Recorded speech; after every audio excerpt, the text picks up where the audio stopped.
సహస్ర హత్య case mystery వీడింది. హంతకుడు ఎవరో కాదు, అదే కాలనీలో ఉండే ఒక 10వ తరగతి కుర్రాడని తేలింది. పక్కింట్లోనే ఆ కుర్రాడు ఉంటాడని కూడా బయటపడింది.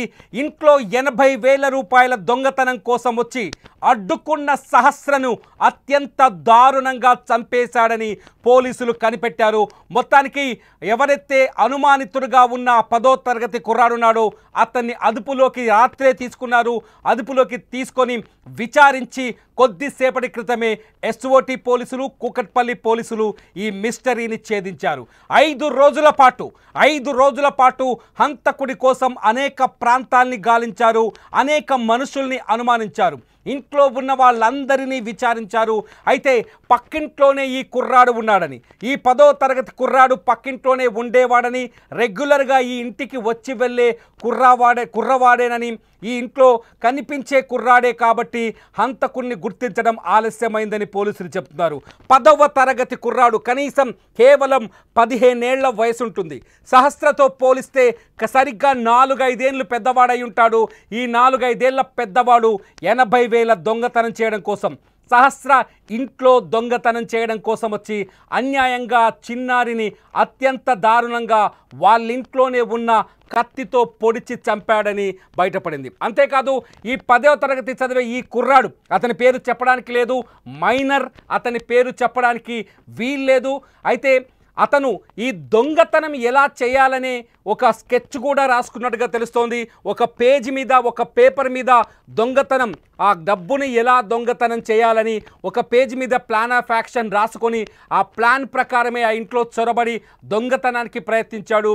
అయితే ఆ ఇంట్లో సహస్ర కూడా ఉంది, ఒక్కతే ఉందనే విషయం తెలియకపోవటం, ఇంట్లోకి చొరబడిన తర్వాత సహస్ర 11 ఏళ్ల వయసు కాబట్టి సహస్ర అడ్డుకునే ప్రయత్నం చేయడంతో సహస్రని అత్యంత పాశవికంగా 20 సార్లు చచ్చిపోయిందా అని కన్ఫామ్ చేసుకునే వరకు, చనిపోయిందని కన్ఫామ్ చేసుకునే వరకు అత్యంత దారుణంగా పొడిచి చంపినట్టు మొత్తానికి పోలీసులు బయటకు గుట్టును లాగేశారు. అన్యాయంగా ఒక పసిబిడ్డని 80,000 రూపాయల కోసం 10వ తరగతి చదివే ఒక కుర్రాడు ఇంత దారుణానికి ఒడిగడతాడని ఎవ్వరూ ఊహించలేదు. సహస్ర హత్య తర్వాత పోలీసులు దాదాపు 5 బృందాలుగా విడిపోయారు, 5 ప్రాంతాల్లో సంచరించారు. సహస్ర హంతకులను వెతికేందుకు రకరకాల కోణాల్లో విచారణ జరిపారు. ఏదైతే సహస్ర నివాసం ఉంటుందో ఆ ఇంట్లో ఉన్న పురుషులందరినీ తీసుకెళ్ళి విచారించారు. కొన్ని పేర్లను కూడా బయటకు తీసుకొచ్చారు, కొన్ని రకాల కథలు కూడా వెలుగులోకి వచ్చాయి. కానీ ఇవన్నీ అబద్ధాలని, అవాస్తవాలని, కేవలం ఒక 10వ తరగతి చదువుతున్న కుర్రాడు ఈ దారుణానికి ఒడిగట్టాడని చివరికి నిర్ధారణకు వచ్చారు పోలీసులు. సహస్రాన్ని హత్య చేసేందుకు వచ్చిన కుర్రాడు గతంలో కూడా ఈ ఇంటికి పదే వచ్చేవాడని కూడా పోలీసులు స్పష్టత ఇస్తున్నారు, కూకట్పల్లి పోలీసులు. దీంతో ఆ 10వ తరగతి కుర్రాడి ఇంట్లోకి వచ్చి వెళ్ళటాన్ని ఎవరు అనుమానంగా చూడకపోవడం, ఆ కుర్రాడే ఈ హత్య చేసి ఉంటాడని ఎవరు అంచనా వేయకపోవడం, ఆ కుర్రాడి ఇంటికి రెగ్యులర్గా వచ్చేవాడు కావడంతో తెలిసిన వ్యక్తిగా ఇగ్నోర్ చేయటంతో ఈ హత్య కేసు మిస్టరీగా మారింది. కొంతసేపు మిస్టరీగా అంటే హంతకుణ్ణి పట్టుకోవడం అతిపెద్ద సమస్యగా మారింది. కేవలం 10వ తరగతి చదివే ఒక కుర్రాడు ఇంత దారుణానికి ఒడగెడతాడని ఎవ్వరూ అంచనా వేయరు. 10వ తరగతి చదివే ఒక కుర్రాడు ఇంత కిరాతకంగా, ఇంత క్రిమినల్ మెంటాలిటీతో ఉంటాడని, అతని సైకలాజికల్ పరిస్థితి ఏంటని, అతని మానసిక పరిస్థితి ఏంటని ఎవ్వరూ అంచనా కూడా వేయలేదు. సో 10వ తరగతి చదివే ఒక కుర్రాడు ఇంత పకడ్బందీ ప్లాన్ చేసి హత్య చేసి దొరకకుండా తప్పించుకొని తిరుగుతాడని కూడా ఎవరు అంచనా వేయలేదు. బహుశా ఆ ఇంట్లో ఉండేవాళ్ళు కూడా, లేకపోతే ఆ కాలనీలో నివాసం ఉండేవాళ్ళు కూడా ఈ అంచనా వేసి ఉండరు. ఎప్పుడైతే పోలీసులు మఫ్టీలో వచ్చి ఆ బాలుని తీసుకెళ్లారో అప్పటి నుంచి సాధారణ విచారణ అనుకున్నారు. కానీ విచారణలో అసలు విషయం వెలుగులోకి వచ్చినట్టుగా స్పష్టంగా అర్థమవుతోంది. 10వ తరగతి చదివే ఒక కుర్రాడు అన్యాయంగా ఇంత రౌడీలాగా, ఇంత క్రిమినల్ లాగా, పెద్ద పేరు మోసిన దుండగులు కానీ హంతకులు కూడా చేయలేని స్థాయిలో ఒక పకడ్బందీ ప్రకారం ఒక స్కెచ్ వేసుకొని పేపర్ మీద ఈ మర్డర్ స్కెచ్ రాసుకున్నాడు. చెప్తున్నారు అక్కడున్న పోలీసుల నుంచి అందుతున్న సమాచారం ప్రకారం ఏంటంటే, అతని మోటివ్ ఏంటంటే ఎవరైతే సహస్ర ఇంట్లో ఉన్న డబ్బును కొట్టేయాలి, సహస్ర ఇంట్లో వాళ్ళ అమ్మ నాన్న ఇద్దరు జాబ్కి వెళ్తారు, పొద్దున్నే ఇంటికి తాళమేసి వెళ్తారు, ఇల్లు పెంట్ హౌస్లో ఉంటుంది కాబట్టి కింది పోర్షన్స్లో ఉండేవాళ్ళు కావచ్చు, ఆ పెంట్ హౌస్ దగ్గరికి వచ్చే వాళ్ళ సంఖ్య చాలా తక్కువగా ఉంటుంది. ఆ సమయంలో ఆ ఇంట్లోకి చొరబడి డబ్బులు కొట్టేయాలన్నది ఆ కుర్రాడి ప్లాన్. ఆ ప్లాన్ని మొత్తం ఒక పేపర్ మీద రాసుకున్నాడని చెప్తున్నారు పోలీసులు. ఒక పేపర్ మీద ఎలా దొంగతనం చేయాలి, 80,000 రూపాయలని ఎలా దొంగతనం చేయాలని ఒక పేపర్ మీద రాసుకున్నారని పోలీసులు చెప్తున్నారు. ఆ పేపర్ మీద రాసుకున్న తర్వాత అనుకున్నట్టుగానే ఆ పేపర్ మీద తను పెట్టుకున్న ప్లాన్ ప్రకారమే దొంగతనం కోసం ఆ ఇంట్లోకి వచ్చాడు. వచ్చేసరికి ఇంట్లో ఎవరు ఉండరని అనుకున్నాడు బహుశా, కానీ అప్పటికే సహస్ర ఇంట్లో ఉంది. ఎందుకంటే సహస్ర కేంద్రీయ విద్యాలయంలో చదువుతోంది. కేంద్రీయ విద్యాలయంలో చదవడం వల్ల ఆ రోజు సహస్రకి స్కూల్లో స్పోర్ట్స్ ఈవెంట్స్ ఉండటం వల్ల సెలవులు ఇచ్చారు. 5వ తరగతి చదువుతున్న సహస్ర స్కూల్లో సెలవులు ఇచ్చారు. సెలవులు ఇవ్వడంతో సహస్ర ఇంట్లోనే ఉండిపోయింది. ఇంట్లోనే ఉండిపోవడంతో సహస్ర ఇంట్లుందనే విషయాన్ని ఆ కుర్రాడు ఎవరైతే హత్యకు పాల్పడ్డాడో 10వ తరగతి కుర్రాడు అంచనా వేయలేదు. అంచనా వేయకపోవడం వల్ల ఊహించని విధంగా సహస్ర ఎదురుపడింది ఇంట్లో. దీంతో దొంగతనం చేసే సమయానికి సహస్ర చూడటం, ఆ సహస్ర దొంగతనాన్ని అడ్డుకునే ప్రయత్నం చేయడంతో ఇష్యూ పెద్దగా అవుతుందని, విషయం బయటకు వస్తుందని భావించిన ఆ 15 ఏళ్ల కుర్రాడు, బహుశా అతని వయసు 15 ఏళ్ళు ఉంటుందని పోలీసులు ఒక అంచనాకు వచ్చారు. సో దీంతో సహస్రని ఆ విషయం చెప్పకుండా చేసే ప్రయత్నం చేశాడు. దీంతో ఫస్ట్ ఏం చేయాలో ఆలోచించిన వ్యక్తి ఏం సహస్రని ఎలా ఆపాలో అతనికి అర్థం కాలేదు. ఇంట్లో కిచెన్లోనే ఉండే కత్తిని తీసుకొని సహస్ర పైన అత్యంత పాశవికంగా దారుణంగా దాడికి దిగినట్టు తెలుస్తోంది. సహస్ర ఒంటి మీద పోస్ట్ మార్టంలో కొన్ని కత్తి ఘాట్లను గుర్తిస్తే దాదాపు 20 వరకు 21 కత్తిపోట్లు ఉన్నట్టుగా తెలిసింది. 21 మెడపైనే, కేవలం మెడపైనే 14 సార్లు కత్తితో పొడిచారు. అంటే మెడ భాగంలో ఈ స్థాయిలో కత్తితో పొడవడం అంటే వీలైనంత వేగంగా సహస్ర ప్రాణం తీయాలని, ఆమె ఊపిరి తీయాలని ఒక ఆవేశంలో అత్యంత దారుణంగా ఆ అబ్బాయి హంతకుడని చెప్పాలా ఇక్కడ, లేకపోతే మైనారిటీ తీరలేదు అతను, ఆ అబ్బాయి దాడి చేస్తున్నట్టుగా తెలుస్తుంది. సహస్ర గొంతు మీద 14 సార్లు పొడిచిన తర్వాత అప్పటికీ ఆమె చనిపోలేదని, ఆ బంగారు తల్లి ప్రాణాలు పాపం విలవిలలాడి ఉంటుంది ఆ సమయంలో. ఆ బంగారు తల్లి ప్రాణాలు విడవలేదని మళ్ళీ కడుపులో పొడిచినట్టుగా తెలుస్తుంది. సహస్ర మంచం పైనే పడిపోయింది. మంచం పైనే సహస్రని కత్తితో పొడిచి ఆమె చనిపోయిందని నిర్ధారించుకున్న తర్వాతే ఆ కుర్రాడు ఆ ఇంట్లోంచి వెళ్ళిపోయినట్టుగా పోలీసుల విచారణలో బయటపడింది.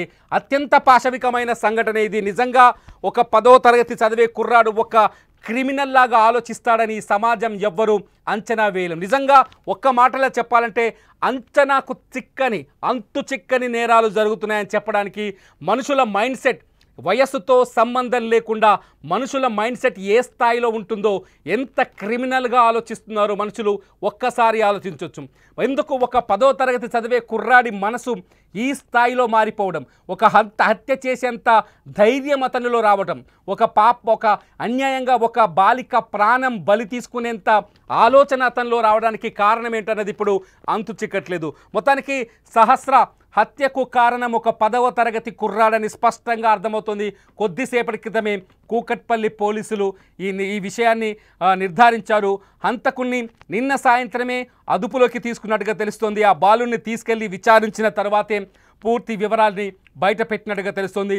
బాలుడిని నిన్న మఫ్టీలో వచ్చి పోలీసులు ఇక్కడ నుంచి తీసుకెళ్ళినట్టుగా తెలుస్తుంది. అయితే ఎప్పుడైతే ఇక్కడ విచారణ మొదలైందో, ఎప్పుడైతే ఆ బాలుని తీసుకెళ్లిన తర్వాత కొంత కాలనీలో కూడా కొంత చర్చ జరిగింది. ఏంటంటే అందరినీ వరుసగా విచారించడం, సహస్ర హంతకుడు దొరకపోవడంతో కొంత ఆందోళన చెలరేగింది కాలనీలో. నిన్న సహస్ర హంతకులు పైన ఎవరి ఇష్టం వచ్చిన వాదనలు వాళ్ళు చేయటం, కొంత ఎవరిని పడితే వాళ్ళని అనుమానించడంతో కొంత ఆందోళన కూడా కలిగింది. కానీ ఒక 10వ తరగతి కూడా నిజంగా ఒక హత్య చేయడానికి ఏదో ఒక రీజన్ ఉంటుంది.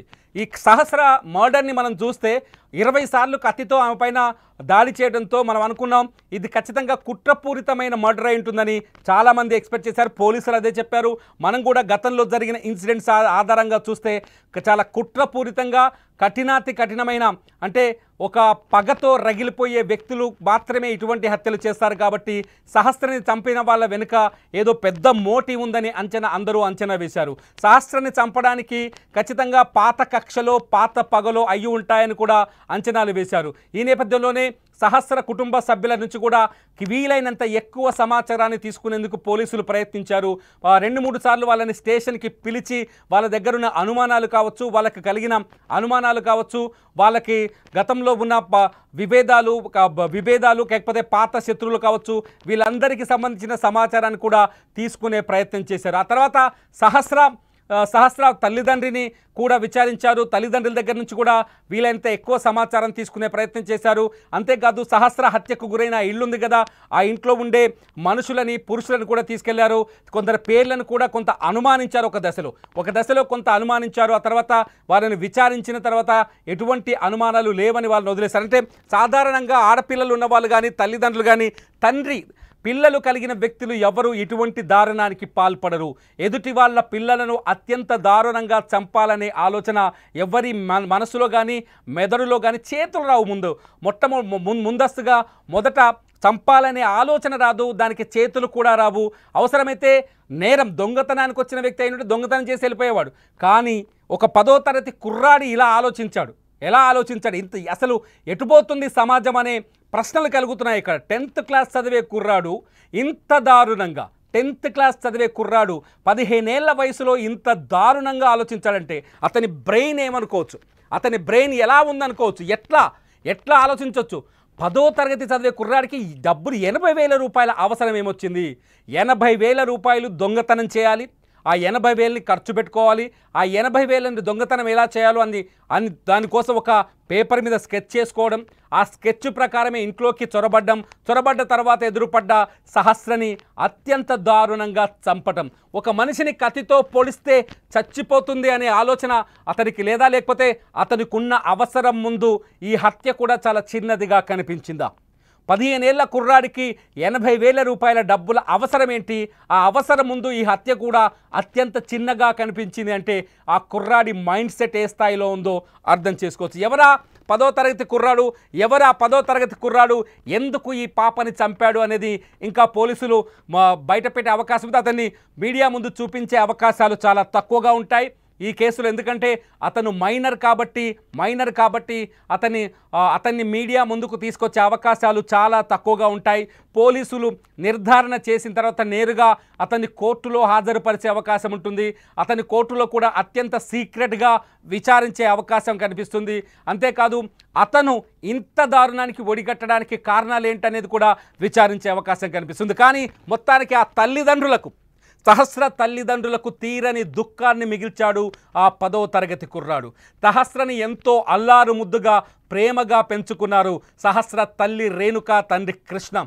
వాళ్ళు ఎంతో ఇష్టంగా కష్టపడి వాళ్ళ మదర్ మాట్లాడుతుంటే మనకు అనిపిస్తుంది, నా కూతురు కోసం రూపాయి పోగేసి నేను గవర్నమెంట్ దగ్గర కొన్ని పోస్ట్ ఆఫీస్లో పాలసీలు కడుతున్నాను, నా బంగారు తల్లిని చాలా కాలికి మట్టంటకుండా పెంచాలనుకున్నాను అని ఎంతో బాధతో ఆమె చెబుతున్న మాటలు వింటుంటే కళ్ళలోంచి అసలు గుండె రగిలిపోతుంది, గుండెలోంచి దుఃఖం పొంగుకొస్తుంది. ఆ తల్లి మాటలు విన్న తర్వాత ఆ తల్లి ఆక్రందన చూడొచ్చు, సహస్ర మృతదేహాన్ని చూసి ఆ తల్లి ఏడ్చిన తీరు చూడొచ్చు.